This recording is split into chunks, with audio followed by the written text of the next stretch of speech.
ವೀಕ್ಷಕರೇ ನಮಸ್ಕಾರ. ನಮ್ಮ ಭಾರತೀಯ ಸಂಸ್ಕೃತಿಯು ಹಬ್ಬಗಳ ಕಣಜವಾಗಿದ್ದು, ಇಲ್ಲಿನ ಪ್ರತಿಯೊಂದು ಹಬ್ಬದ ಹಿಂದೆಯೂ ಒಂದೊಂದು ವೈಜ್ಞಾನಿಕ, ಸಾಮಾಜಿಕ ಹಾಗೂ ಪೌರಾಣಿಕ ಹಿನ್ನೆಲೆಗಳು ಆಳವಾಗಿ ಅಡಗಿರುತ್ತವೆ. ಚಂದ್ರಮಾನ ಯುಗಾದಿಯಿಂದ ಆರಂಭವಾಗುವ ವರ್ಷದ ಹಬ್ಬಗಳ ಸರಣಿಯಲ್ಲಿ ಆಷಾಢ ಮಾಸಕ್ಕೆ ಅತ್ಯಂತ ವಿಶಿಷ್ಟವಾದ ಸ್ಥಾನವಿದೆ. ಸಾಮಾನ್ಯವಾಗಿ ನಮ್ಮ ಹಿರಿಯರು ಆಷಾಢ ಮಾಸವನ್ನು ಶೂನ್ಯ ಮಾಸವೆಂದು ಪರಿಗಣಿಸುತ್ತಾರೆ. ಮದುವೆ, ಗೃಹಪ್ರವೇಶ, ಉಪನಯನ ಹಾಗೂ ನಾಮಕರಣಗಳಂತಹ ಯಾವುದೇ ಶುಭ ಸಮಾರಂಭಗಳನ್ನು ಈ ಮಾಸದಲ್ಲಿ ಮಾಡುವುದಿಲ್ಲ. ಇಡೀ ತಿಂಗಳು ಯಾವುದೇ ದೊಡ್ಡ ಶುಭ ಕಾರ್ಯಗಳಿಲ್ಲದೆ ಕಳೆದುಹೋಗುತ್ತದೆ. ಆದರೆ ಇದೇ ಆಷಾಢ ಮಾಸದ ಕೊನೆಯ ದಿನ ಬರುವ ಒಂದು ಅತ್ಯಂತ ವಿಶೇಷವಾದ ಹಬ್ಬ ಜನರಿಗೆಲ್ಲ ಹೊಸ ಚೈತನ್ಯವನ್ನು, ಹೊಸ ಸಂಭ್ರಮವನ್ನು ಹೊತ್ತು ತರುತ್ತದೆ. ಮಹಿಳೆಯರು ತಮ್ಮ ಪತಿಯ, ಸಹೋದರರ ಮತ್ತು ಕುಟುಂಬದ ಪ್ರತಿಯೊಬ್ಬ ಪುರುಷ ಸದಸ್ಯರ ದೀರ್ಘಾಯುಷ್ಯ, ಆರೋಗ್ಯ ಹಾಗೂ ಸರ್ವತೋಮುಖ ಏಳಿಗೆಗಾಗಿ ಅತ್ಯಂತ ಶ್ರದ್ಧಾಭಕ್ತಿಯಿಂದ ಆಚರಿಸುವ ಆ ಮಂಗಳಕರ ವ್ರತವೇ ಭೀಮನ ಅಮಾವಾಸ್ಯೆ. ಇದು ಆಷಾಢ ಮಾಸದ ಕೃಷ್ಣಪಕ್ಷದ ಅಮಾವಾಸ್ಯೆಯ ದಿನದಂದು ಆಚರಣೆ ಮಾಡಲ್ಪಡುತ್ತದೆ. ಕರ್ನಾಟಕದ ವಿವಿಧ ಭಾಗಗಳಲ್ಲಿ ಈ ಹಬ್ಬವನ್ನು ಜ್ಯೋತಿರ್ಭೀಮೇಶ್ವರ ವ್ರತ, ಪತಿಸಂಜೀವಿನಿ ವ್ರತ, ದೀಪಸ್ತಂಭ ಪೂಜೆ ಮತ್ತು ಕೊಡೆ ಅಮಾವಾಸ್ಯೆ ಎಂಬೆಲ್ಲ ಸುಂದರ ಹೆಸರುಗಳಿಂದ ಕರೆಯಲಾಗುತ್ತದೆ. ಶ್ರಾವಣ ಮಾಸಕ್ಕೆ ಹೆಬ್ಬಾಗಿಲು ಯಾವುದು ಎಂದರೆ ಅದುವೇ ಈ ಭೀಮನ ಅಮಾವಾಸ್ಯೆ. ಈ ವ್ರತ ಮುಗಿದ ಮರುದಿನದಿಂದಲೇ ಸಾಲು ಸಾಲು ಹಬ್ಬಗಳನ್ನು ಹೊತ್ತು ತರುವ ಪವಿತ್ರ ಶ್ರಾವಣ ಮಾಸ ಅಧಿಕೃತವಾಗಿ ಆರಂಭವಾಗುತ್ತದೆ. ಈ ವರ್ಷದ ಭೀಮನ ಅಮಾವಾಸ್ಯೆಯು ಆಗಸ್ಟ್ 12ರಂದು ಬಂದಿದ್ದು, ಅಂದೇ ವರ್ಷದ ಕೊನೆಯ ಸೂರ್ಯಗ್ರಹಣವು ಸಂಭವಿಸುತ್ತಿದೆ. ಇಂತಹ ಪವಿತ್ರವಾದ ಭೀಮನ ಅಮಾವಾಸ್ಯೆಯ ಸಂಪೂರ್ಣ ಇತಿಹಾಸ, ಆಚರಣೆಯ ವಿಧಾನ ಮತ್ತು ಅದರ ಹಿಂದಿನ ಅಚ್ಚರಿಯ ಕಥೆಯನ್ನು ಒಂದೊಂದಾಗಿ ಆಳವಾಗಿ ತಿಳಿದುಕೊಳ್ಳೋಣ. ಈ ಹಬ್ಬದ ಹೆಸರನ್ನು ಕೇಳಿದ ತಕ್ಷಣ ಹಲವರಲ್ಲಿ ಒಂದು ಕುತೂಹಲ ಮೂಡಬಹುದು. ಮಹಾಭಾರತದ ಪಾಂಡವರಲ್ಲಿ ಒಬ್ಬರಾದ ಭೀಮಸೇನರಿಗೂ ಈ ಹಬ್ಬಕ್ಕೂ ಏನು ಸಂಬಂಧ, ಅಥವಾ ಇದು ಭೀಮನಿಗಾಗಿ ಮಾಡುವ ಹಬ್ಬವೇ ಎಂಬ ಪ್ರಶ್ನೆ ಬರಬಹುದು. ಆದರೆ ಇದು ಮಹಾಭಾರತದ ಭೀಮಸೇನನಿಗೆ ಸಂಬಂಧಿಸಿದ್ದಲ್ಲ. ಇದು ಸಾಕ್ಷಾತ್ ಶಿವಪರಮಾತ್ಮರು ಮತ್ತು ಪಾರ್ವತೀದೇವಿಯರಿಗೆ ಸಮರ್ಪಿತವಾದ ಅತ್ಯಂತ ಪವಿತ್ರ ವ್ರತವಾಗಿದೆ. ಪುರಾಣಗಳಲ್ಲಿ ಶಿವಪರಮಾತ್ಮನ ಮಹತ್ತರವಾದ ಮತ್ತು ಭಯಾನಕ ಶಕ್ತಿಯನ್ನು ವರ್ಣಿಸಲು ಭೀಮ ಎಂಬ ಪದವನ್ನು ಬಳಸಲಾಗಿದೆ. ಇಲ್ಲಿ ಭೀಮ ಎಂದರೆ ಮಹತ್ತರವಾದ ಶಕ್ತಿಯನ್ನು ಉಳ್ಳವರು ಅಥವಾ ಶತ್ರುಗಳಿಗೆ ನಡುಕ ಹುಟ್ಟಿಸುವ ಮಹಾಶಕ್ತಿ ಎನ್ನುವ ಅರ್ಥವಿದೆ. ನಮ್ಮ ಮುತ್ತೈದೆಯರು ತಮ್ಮ ಪತಿ ಮತ್ತು ಸಹೋದರರು ಭೀಮನಂತೆ ಅಂದರೆ ಸ್ವತಃ ಶಿವಪರಮಾತ್ಮನಂತೆ ಅಜೇಯರಾಗಿ, ಆರೋಗ್ಯವಂತರಾಗಿ ಮತ್ತು ಶಕ್ತಿಶಾಲಿಗಳಾಗಿ ಬಾಳಲಿ ಎಂದು ಆಶಿಸಿ ಈ ಪೂಜೆಯನ್ನು ಮಾಡುತ್ತಾರೆ. ಹಾಗಾಗಿಯೇ ಈ ವ್ರತಕ್ಕೆ ಭೀಮನ ಅಮಾವಾಸ್ಯೆ ಎಂಬ ಹೆಸರು ಸ್ಥಿರವಾಯಿತು. ಈ ಹಬ್ಬದ ಮೂಲ ಹೆಸರು ಜ್ಯೋತಿರ್ಭೀಮೇಶ್ವರ ವ್ರತ. ಈ ಸುದಿನದಂದು ಶಿವಪಾರ್ವತಿಯರನ್ನು ಜ್ಯೋತಿಯ ರೂಪದಲ್ಲಿ ಆರಾಧಿಸಲಾಗುತ್ತದೆ. ಮಣ್ಣಿನಿಂದ, ಹಿಟ್ಟಿನಿಂದ ಅಥವಾ ಹಿತ್ತಾಳೆಯಿಂದ ತಯಾರಿಸಿದ ದೀಪಸ್ತಂಭಗಳನ್ನು ಶಿವ ಮತ್ತು ಪಾರ್ವತಿಯರ ಸಾಂಕೇತಿಕ ರೂಪವೆಂದು ಭಾವಿಸಿ ಪೂಜಿಸುವುದರಿಂದ ಇದಕ್ಕೆ ದೀಪಸ್ತಂಭ ಪೂಜೆ ಅಥವಾ ಜ್ಯೋತಿರ್ಭೀಮೇಶ್ವರ ವ್ರತ ಎಂದು ಕರೆಯಲಾಗುತ್ತದೆ. ಜಗನ್ಮಾತೆಯಾದ ಪಾರ್ವತೀದೇವಿ ಶಿವಪರಮಾತ್ಮರನ್ನು ತಮ್ಮ ಪತಿಯಾಗಿ ಪಡೆದುಕೊಳ್ಳಲು ಕಠಿಣವಾದ ತಪಸ್ಸನ್ನು ಆಚರಿಸುತ್ತಾರೆ. ಜಗನ್ಮಾತೆಯ ಆ ಅಪಾರ ತಪಸ್ಸಿಗೆ ಮೆಚ್ಚಿದ ಶಿವಪರಮಾತ್ಮರು ಆಷಾಢ ಮಾಸದ ಕೃಷ್ಣ ಪಕ್ಷದ ಅಮಾವಾಸ್ಯೆಯ ದಿನದಂದು ಪಾರ್ವತೀದೇವಿಯನ್ನು ತಮ್ಮ ಅರ್ಧಾಂಗಿಯಾಗಿ ಸ್ವೀಕರಿಸುತ್ತಾರೆ. ಇದು ಸಾಕ್ಷಾತ್ ಶಿವಪಾರ್ವತಿಯರ ಕಲ್ಯಾಣದ ದಿನವಾಗಿದೆ. ಈ ದಿನ ಇಬ್ಬರನ್ನು ಭಕ್ತಿಯಿಂದ ಪೂಜಿಸುವುದರಿಂದ ಸಂಸಾರದಲ್ಲಿ ಸುಖ, ಶಾಂತಿ ಮತ್ತು ಅನ್ಯೋನ್ಯತೆ ನೆಲೆಸುತ್ತದೆ ಎಂಬುದು ಅಚಲ ನಂಬಿಕೆಯಾಗಿದೆ.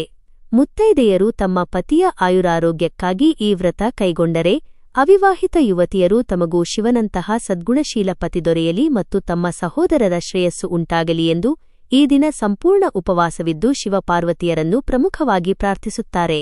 ಭೀಮನ ಅಮಾವಾಸ್ಯೆಯ ಪೂಜೆಯನ್ನು ಬಹಳ ಶ್ರದ್ಧೆಯಿಂದ 2 ಪ್ರಮುಖ ಹಂತಗಳಲ್ಲಿ ನೆರವೇರಿಸಲಾಗುತ್ತದೆ.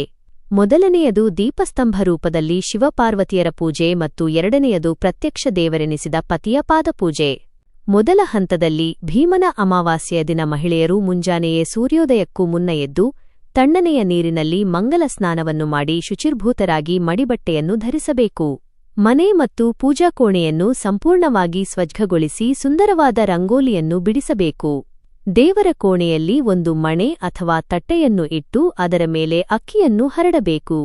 ಅದರ ಮೇಲೆ 2 ದೀಪದ ಕಂಬಗಳನ್ನು ಅಂದರೆ ದೀಪಸ್ತಂಭವನ್ನು ಇಟ್ಟು ದೀಪವನ್ನು ಬೆಳಗಬೇಕು. ಈ 2 ದೀಪಗಳನ್ನು ಶಿವ ಮತ್ತು ಪಾರ್ವತಿಯರ ದಿವ್ಯ ಸ್ವರೂಪವೆಂದು ಭಾವಿಸಬೇಕು. ಬಳಿಕ 9 ಎಳೆಗಳನ್ನು ಹೊಂದಿರುವ ಹಾಗೂ 9 ಗಂಟುಗಳನ್ನು ಹಾಕಿರುವಂತಹ ಪವಿತ್ರವಾದ ಗೌರಿದಾರಕ್ಕೆ ಹೂವನ್ನು ಕಟ್ಟಿ ದೇವರ ಮುಂದಿಡಬೇಕು. ಪ್ರಥಮ ಪೂಜ್ಯನಾದ ವಿಘ್ನಹರ್ತ ಗಣೇಶನನ್ನು ಸ್ಮರಿಸಿ ತದನಂತರ ದೀಪಸ್ತಂಭದಲ್ಲಿ ಶಿವಪಾರ್ವತಿಯರನ್ನು ಆವಾಹನೆ ಮಾಡಬೇಕು. ದೀಪಗಳಿಗೆ ಅರಿಶಿನ, ಕುಂಕುಮ, ಅಕ್ಷತೆ ಹಾಗೂ ಪರಿಮಳಯುಕ್ತ ಹೂವುಗಳನ್ನು ಸಮರ್ಪಿಸಿ ಪೂಜೆ ಮಾಡಬೇಕು. ಈ ಪೂಜೆಯಲ್ಲಿ 9 ಕರಿಗಡಬುಗಳು ಮತ್ತು ತಂಬಿಟ್ಟುಗಳನ್ನು ಅತ್ಯಂತ ಶ್ರದ್ಧೆಯಿಂದ ನೈವೇದ್ಯವನ್ನಾಗಿ ಅರ್ಪಿಸಬೇಕು. ನೈವೇದ್ಯದ ಬಳಿಕ ವ್ರತದ ಮಹತ್ವವನ್ನು ಸಾರುವ ಭೀಮನ ಅಮಾವಾಸ್ಯೆಯ ಕಥೆಯನ್ನು ಓದಬೇಕು ಅಥವಾ ಕೇಳಬೇಕು. ಪೂಜೆ ಮುಗಿದ ನಂತರ ದೇವರಿಗೆ ಪೂಜಿಸಲ್ಪಟ್ಟ ಆ 9 ಗಂಟಿನ ಗೌರಿದಾರವನ್ನು ಮುತ್ತೈದೆಯರೆಲ್ಲರೂ ತಮ್ಮ ಬಲಗೈಗೆ ಕಂಕಣದಂತೆ ಧರಿಸಿಕೊಳ್ಳಬೇಕು. ಎರಡನೆಯ ಹಂತದಲ್ಲಿ ಶಿವಪಾರ್ವತಿಯರ ಪೂಜೆ ಮುಗಿದ ತಕ್ಷಣ ಅತ್ಯಂತ ಮಹತ್ವದ ಶಾಸ್ತ್ರ ಜರುಗುತ್ತದೆ. ಅದೇ ಪತಿಯನ್ನು ಪ್ರತ್ಯಕ್ಷ ಶಿವದೇವರೆಂದೇ ಭಾವಿಸಿ ಪೂಜಿಸುವ ಪತಿ ಪಾದಪೂಜೆಯಾಗಿದೆ. ಪತಿಯನ್ನು ಪೂರ್ವ ಅಥವಾ ಉತ್ತರ ಅಭಿಮುಖವಾಗಿ ಒಂದು ಮಣೆ ಅಥವಾ ಆಸನದ ಮೇಲೆ ಕುಳ್ಳಿರಿಸಬೇಕು. ಒಂದು ದೊಡ್ಡ ತಟ್ಟೆಯಲ್ಲಿ ಪತಿಯ ಪಾದಗಳನ್ನು ಇರಿಸಿ ಶುದ್ಧವಾದ ನೀರನ್ನು ಸುರಿದು ಭಕ್ತಿಯಿಂದ ಪಾದಗಳನ್ನು ತೊಳೆಯಬೇಕು. ತೊಳೆಯಲ್ಪಟ್ಟ ಪತಿಯ ಪಾದಗಳಿಗೆ ಅರಿಶಿನವನ್ನು ಹಚ್ಚಿ ಕುಂಕುಮದ ಬೊಟ್ಟನ್ನು ಇಟ್ಟು ಅಕ್ಷತೆ ಹಾಗೂ ಹೂವುಗಳನ್ನು ಸಮರ್ಪಿಸಬೇಕು. ಪತಿಯ ಹಣೆಗೆ ತಿಲಕವಿಟ್ಟು ಕರ್ಪೂರ ಅಥವಾ ತುಪ್ಪದ ದೀಪದಿಂದ ಆರತಿಯನ್ನು ಬೆಳಗಬೇಕು. ಅಂತಿಮವಾಗಿ ಪತಿಯ ಕಾಲಿಗೆ ನಮಸ್ಕರಿಸಿ ತಾನು ದೀರ್ಘ ಸುಮಂಗಲಿಯಾಗಿ ಬಾಳುವಂತೆ ಹಾಗೂ ಪತಿಗೆ ಆಯಸ್ಸು ಆರೋಗ್ಯ ಸಿಗಲೆಂದು ಆಶೀರ್ವಾದ ಪಡೆಯಬೇಕು. ಮಹಿಳೆಯರು ಈ ಸಂಪೂರ್ಣ ಪೂಜೆ ಮುಗಿಯುವವರೆಗೆ ಯಾವುದೇ ಆಹಾರವನ್ನು ಸೇವಿಸದೆ ಕಠಿಣ ಉಪವಾಸವನ್ನು ಆಚರಿಸುತ್ತಾರೆ.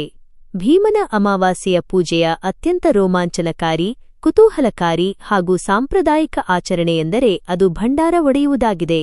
ಕೇಳಲು ಇದು ವಿಚಿತ್ರವೆನಿಸಿದರೂ ಇದರ ಹಿಂದೆ ದೊಡ್ಡ ಸಾಮಾಜಿಕ ಹಾಗೂ ಭಾವನಾತ್ಮಕ ಬಂಧವಿದೆ. ಹಾಗಾದರೆ ಭಂಡಾರ ಎಂದರೆ ಏನು ಎಂದರೆ ಇದು ಬೇರೆ ಯಾವುದೂ ಅಲ್ಲ, ಚೆನ್ನಾಗಿ ಕರಿದ ಸಿಹಿಯಾದ ಕರಿಗಡಬಾಗಿದೆ. ಆದರೆ ವಿಶೇಷ ಏನೆಂದರೆ ಆ ಕಡುಬಿನ ಒಳಗಡೆ ಲಕ್ಷ್ಮೀ ಸ್ವರೂಪಿ ನಾಣ್ಯವನ್ನು ಅಥವಾ ಹಣವನ್ನು ಇಟ್ಟು ಗಟ್ಟಿಯಾಗಿ ಕರಿದಿರಲಾಗುತ್ತದೆ. ವ್ರತ ಮುಗಿದ ಬಳಿಕ ಹೆಣ್ಣು ಮಕ್ಕಳು ಈ ಭಂಡಾರದ ಕಡುಬನ್ನು ತಮ್ಮ ಮನೆಯ ಮುಂಭಾಗಿಲಿನ ಹೊಸ್ತಿಲಿನ ಮೇಲಿಡುತ್ತಾರೆ. ನಂತರ ತಮ್ಮ ಸ್ವಂತ ಸಹೋದರರ ಕೈಯಿಂದ ಅಥವಾ ಅವರ ಮೊಣಕೈಯಿಂದ ಆ ಕಡುಬನ್ನು ಜೋರಾಗಿ ಹೊಸ್ತಿಲಿಗೆ ಕೊಟ್ಟಿ ಒಡೆಸುತ್ತಾರೆ. ಇದನ್ನೇ ಭಂಡಾರ ಹೊಡೆಯುವುದು ಎನ್ನಲಾಗುತ್ತದೆ. ಹೊಸ್ತಿಲ ಮೇಲೆ ಬಡಿದು ಭಂಡಾರ ಒಡೆದಾಗ ಅದರೊಳಗಿದ್ದ ಲಕ್ಷ್ಮೀ ಸ್ವರೂಪಿ ನಾಣ್ಯ ಹೊರಬರುತ್ತದೆ. ಆ ನಾಣ್ಯವನ್ನು ಸಹೋದರಿಗೆ ಪ್ರೀತಿಯ ಕಾಣಿಕೆಯಾಗಿ ನೀಡಲಾಗುತ್ತದೆ. ತದನಂತರ ಸಹೋದರಿ ತನ್ನ ಸಹೋದರನಿಗೆ ಪ್ರೀತಿಯಿಂದ ಆರತಿಯನ್ನು ಬೆಳಗಿ ಸಿಹಿಯನ್ನು ತಿನ್ನಿಸಿ ಆತನ ಆಯುರಾರೋಗ್ಯ ಮತ್ತು ಸಂಪತ್ತು ಹೆಚ್ಚಾಗಲಿ ಎಂದು ಮನತುಂಬಿ ಹಾರೈಸುತ್ತಾಳೆ. ಈ ಆಚರಣೆಯ ಹಿಂದಿನ ಆಳವಾದ ನಂಬಿಕೆ ಏನು ಎಂದರೆ ಕಡುಬನ್ನು ಹೊಸ್ತಿಲ ಮೇಲೆ ಒಡೆಯುವಂತೆ ಸಹೋದರನ ಜೀವನದಲ್ಲಿ ಭವಿಷ್ಯದಲ್ಲಿ ಬರಬಹುದಾದ ಎಲ್ಲಾ ಕಷ್ಟಗಳು, ವಿಘ್ನಗಳು, ಕಷ್ಟದ ದಿನಗಳು ಮತ್ತು ದಾರಿದ್ರ್ಯಗಳೆಲ್ಲವೂ ಈ ಕಡುಬಿನಂತೆ ಪುಡಿಯಾಗಿ ಹೋಗಲಿ ಹಾಗೂ ಆತನ ಬದುಕು ಬಂಗಾರವಾಗಲಿ ಎಂಬ ಸುಂದರವಾದ ಭಾವನೆ ಇದರಲ್ಲಿದೆ. ಇದು ಅಣ್ಣತಮ್ಮಂದಿರ ಮತ್ತು ತಂಗಿಯರ ನಡುವಿನ ಪ್ರೀತಿಯನ್ನು ನವಿರಾಗಿ ಬೆಸೆಯುವ ಅದ್ಭುತ ಸಂಪ್ರದಾಯವಾಗಿದೆ. ಈ ಪವಿತ್ರವಾದ ಭೀಮನ ಅಮಾವಾಸ್ಯೆ ವ್ರತವನ್ನು ಶ್ರದ್ಧೆಯಿಂದ ಆಚರಿಸುವುದರಿಂದ ನಮಗೆ ಸಿಗುವ ಫಲಗಳು ಅಪಾರವಾಗಿವೆ. ಮೊದಲನೆಯದಾಗಿ ಅವಿವಾಹಿತ ಯುವತಿಯರು ಈ ವ್ರತ ಮಾಡುವುದರಿಂದ ಅವರಿಗೆ ಉತ್ತಮ ಗುಣಗಳುಳ್ಳ ಶಿವನಂತಹ ಸದ್ಗುಣಶೀಲ ಪತಿ ಪ್ರಾಪ್ತಿಯಾಗುತ್ತಾನೆ. ವಿವಾಹಿತ ಮಹಿಳೆಯರು ಈ ವ್ರತವನ್ನು ಆಚರಿಸಿ ಪತಿಯ ಪಾದಪೂಜೆ ಮಾಡುವುದರಿಂದ ಪತಿಗೆ ಬರುವ ಯಾವುದೇ ಅಕಾಲಿಕ ಗಂಡಾಂತರಗಳು ನಿವಾರಣೆಯಾಗುತ್ತವೆ. ಪತಿಗೆ ದೀರ್ಘಾಯುಷ್ಯ ಪ್ರಾಪ್ತಿಯಾಗಿ ಅತ್ಯುತ್ತಮ ಆರೋಗ್ಯ ಲಭಿಸುತ್ತದೆ. ಪೂಜೆಯ ಕೊನೆಯಲ್ಲಿ ಸಹೋದರನ ಕೈಯಿಂದ ಭಂಡಾರ ಉಡಿಸುವುದರಿಂದ ಆ ಸಹೋದರನಿಗೆ ಸಕಲ ಸುಖ, ಸಂಪತ್ತು ಮತ್ತು ದೀರ್ಘ ಆಯಸ್ಸು ದೊರೆಯುತ್ತದೆ. ಮನೆಯ ಇತರ ಪುರುಷ ಸದಸ್ಯರಾದ ತಂದೆ, ಪುತ್ರರು ಮತ್ತು ಕುಟುಂಬದ ಎಲ್ಲರ ಯಶಸ್ಸು ಹಾಗೂ ಉನ್ನತಿಗೆ ಈ ವ್ರತಾಚರಣೆಯ ಫಲಗಳು ಮಹತ್ತರವಾದ ರಕ್ಷಾಕವಚದಂತೆ ಕೆಲಸ ಮಾಡುತ್ತವೆ. ಮನೆಯಲ್ಲಿ ಬೆಳಗುವ ಈ ದೀಪಸ್ತಂಭ ಪೂಜೆಯು ಮನೆಯಲ್ಲಿರುವ ಎಲ್ಲ ನಕಾರಾತ್ಮಕ ಶಕ್ತಿಗಳನ್ನು ಬೇರು ಸಹಿತ ಕಿತ್ತುಹಾಕಿ ಸದಾ ಸುಖ, ಶಾಂತಿ ಮತ್ತು ಸಮೃದ್ಧಿ ನೆಲೆಸುವಂತೆ ಮಾಡುತ್ತದೆ. ಈ ಹಬ್ಬದ ಮಹತ್ವವನ್ನು ತಿಳಿಸುವ ಅತ್ಯಂತ ರೋಚಕವಾದ ಪೌರಾಣಿಕ ಕಥೆಯೊಂದು ಸ್ಕಂದಪುರಾಣದಲ್ಲಿ ಸ್ಪಷ್ಟವಾಗಿ ಉಲ್ಲೇಖಗೊಂಡಿದೆ. ಹಿಂದೆ ಒಂದಾನೊಂದು ದೇಶದಲ್ಲಿ ಒಬ್ಬ ರಾಜನಿದ್ದನು. ಆ ರಾಜನಿಗೆ ಒಬ್ಬನೇ ಒಬ್ಬ ಮುದ್ದಿನ ರಾಜಕುಮಾರನಿದ್ದನು. ರಾಜ ತನ್ನ ಮಗನಿಗೆ ಅದ್ದೂರಿಯಾಗಿ ಸಕಲ ವೈಭವದಿಂದ ವಿವಾಹವನ್ನು ಮಾಡಲು ಎಲ್ಲಾ ಸಿದ್ಧತೆಗಳನ್ನು ಮಾಡಿಕೊಂಡಿದ್ದನು. ಮದುವೆಗೆ ದಿನವೂ ನಿಗದಿಯಾಗಿತ್ತು. ಆದರೆ ವಿಧಿಯಾಟವೇ ಬೇರೆಯಿತ್ತು. ಮದುವೆಗೆ ಕೆಲವೇ ದಿನಗಳು ಬಾಕಿ ಇರುವಾಗ ಆ ರಾಜಕುಮಾರ ಹಠಾತ್ತನೆ ಅಕಾಲಿಕ ಮರಣಕ್ಕೆ ತುತ್ತಾಗುತ್ತಾನೆ. ಅರಮನೆಯಲ್ಲಿ ಮದುವೆಯ ಮಂಟಪದ ಬದಲು ಮರಣದ ದುಃಖ ಆವರಿಸಿಕೊಳ್ಳುತ್ತದೆ. ತನ್ನ ಏಕೈಕ ಮಗನ ಮರಣವನ್ನು ಸಹಿಸಲಾಗದ ಆ ರಾಜ ಮಗನಿಗೆ ಜೀವವಿಲ್ಲದಿದ್ದರೂ ಪರವಾಗಿಲ್ಲ, ಅವನಿಗೆ ಮದುವೆ ಮಾಡಿಯೇ ಕಣ್ಣೀರಿನಿಂದ ಅಂತ್ಯಸಂಸ್ಕಾರ ಮಾಡಬೇಕೆಂದು ಹಠ ಹಿಡಿಯುತ್ತಾನೆ. ತನ್ನ ಮಗನ ಶವಕ್ಕೆ ಮದುವೆ ಮಾಡುವ ವಿಚಿತ್ರ ಹಠ ತೊಟ್ಟ ರಾಜ ಯಾರು ತನ್ನ ಸತ್ತ ಮಗನನ್ನು ಮದುವೆಯಾಗಲು ಮುಂದೆ ಬರುತ್ತಾರೋ ಅವರಿಗೆ ಈ ರಾಜ್ಯದ ಅರ್ಧ ಸಂಪತ್ತು ಹಾಗೂ ಅಪಾರವಾದ ಧನರಾಶಿಗಳನ್ನು ನೀಡುವುದಾಗಿ ರಾಜ್ಯದಾದ್ಯಂತ ಡಂಗುರ ಸಾರಿಸುತ್ತಾನೆ. ರಾಜನ ಆ ಆಸೆಯ ಘೋಷಣೆಯನ್ನು ಕೇಳಿ ತೀವ್ರ ಬಡತನದಿಂದ ಬಳಲುತ್ತಿದ್ದ ಬಡ ಬ್ರಾಹ್ಮಣನೊಬ್ಬ ತನ್ನ ಮಗಳನ್ನು ಆ ಮೃತ ರಾಜಕುಮಾರನಿಗೆ ಕೊಟ್ಟು ಮದುವೆ ಮಾಡಲು ಒಪ್ಪಿಕೊಳ್ಳುತ್ತಾನೆ. ಅನಿವಾರ್ಯ ಪರಿಸ್ಥಿತಿಯಲ್ಲಿ ಮದುವೆ ನೆರವೇರುತ್ತದೆ.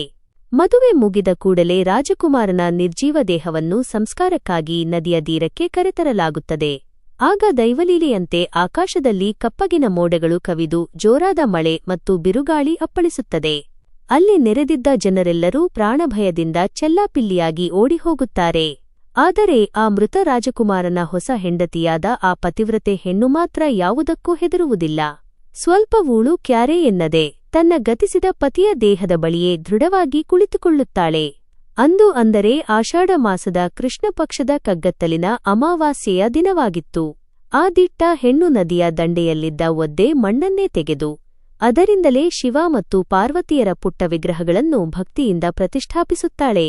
ಅಲ್ಲಿದ್ದ ಕಾಡು ಹೂಗಳನ್ನೇ ಮುಡಿಪಾಗಿಟ್ಟುಕೊಂಡು ಕಣ್ಣೀರಿನೊಂದಿಗೆ ಅತ್ಯಂತ ಆರ್ತಿಯಿಂದ ಶಿವಪರಮಾತ್ಮರನ್ನು ಪ್ರಾರ್ಥಿಸಲು ಆರಂಭಿಸುತ್ತಾಳೆ. ಹೇ ದೇವ, ನನ್ನ ಪತಿಗೆ ಪುನರ್ಜೀವ ಕರುಣಿಸು, ನನ್ನ ಸುಮಂಗಲಿ ಭಾಗ್ಯವನ್ನು ಉಳಿಸಿಕೋ ಎಂದು ಪರಿಪರಿಯಾಗಿ ಬೇಡಿಕೊಳ್ಳುತ್ತಾಳೆ.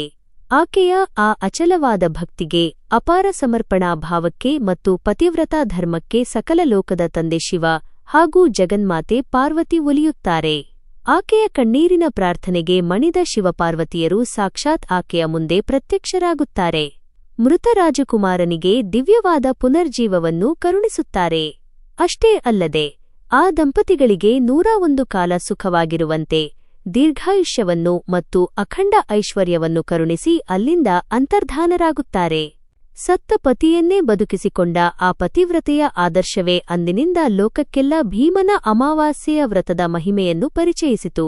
ಅಂದಿನಿಂದ ಇಂದಿನವರೆಗೂ ಪ್ರತಿಯೊಬ್ಬ ಹೆಣ್ಣುಮಗಳು ತನ್ನ ಪತಿಯ ಒಳಿತಿಗಾಗಿ, ಕುಟುಂಬದ ರಕ್ಷಣೆಗಾಗಿ ಈ ಪವಿತ್ರ ವ್ರತವನ್ನು ಅತ್ಯಂತ ನಿಷ್ಠೆಯಿಂದ ಆಚರಿಸಿಕೊಂಡು ಬರುತ್ತಿದ್ದಾಳೆ. ಹೀಗೆ ವೈಜ್ಞಾನಿಕ, ಸಾಮಾಜಿಕ ಮತ್ತು ದೈವಿಕ ಹಿನ್ನೆಲೆಯನ್ನು ಹೊಂದಿರುವ ಭೀಮನ ಅಮಾವಾಸ್ಯೆಯು ಕೇವಲ ಒಂದು ಹಬ್ಬವಲ್ಲ, ಅದೊಂದು ಭಾವನೆಗಳ ಸಂಕೇತವಾಗಿದೆ.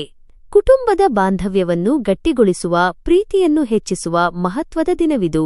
ಆತ್ಮೀಯರೇ, ಭೀಮನ ಅಮಾವಾಸ್ಯೆಯ ಕುರಿತಾದ ಈ ಸಮಗ್ರ ಮತ್ತು ಆಳವಾದ ಮಾಹಿತಿಯನ್ನು ಇಂದು ನಾವು ಸಂಪೂರ್ಣವಾಗಿ ತಿಳಿದುಕೊಂಡಿದ್ದೇವೆ. ಮುಂಬರುವ ಈ ಭೀಮನ ಅಮಾವಾಸ್ಯೆಯ ದಿನ ನಿಮ್ಮೆಲ್ಲರ ಮನೆಯಲ್ಲೂ ಸುಖ, ಶಾಂತಿ, ನೆಮ್ಮದಿ ಮತ್ತು ಸಮೃದ್ಧಿ ನೆಲೆಸಲಿ ಎಂದು ಹಾರೈಸುತ್ತಾ ಈ ನಿರೂಪಣೆಯನ್ನು ಮುಗಿಸುತ್ತಿದ್ದೇವೆ.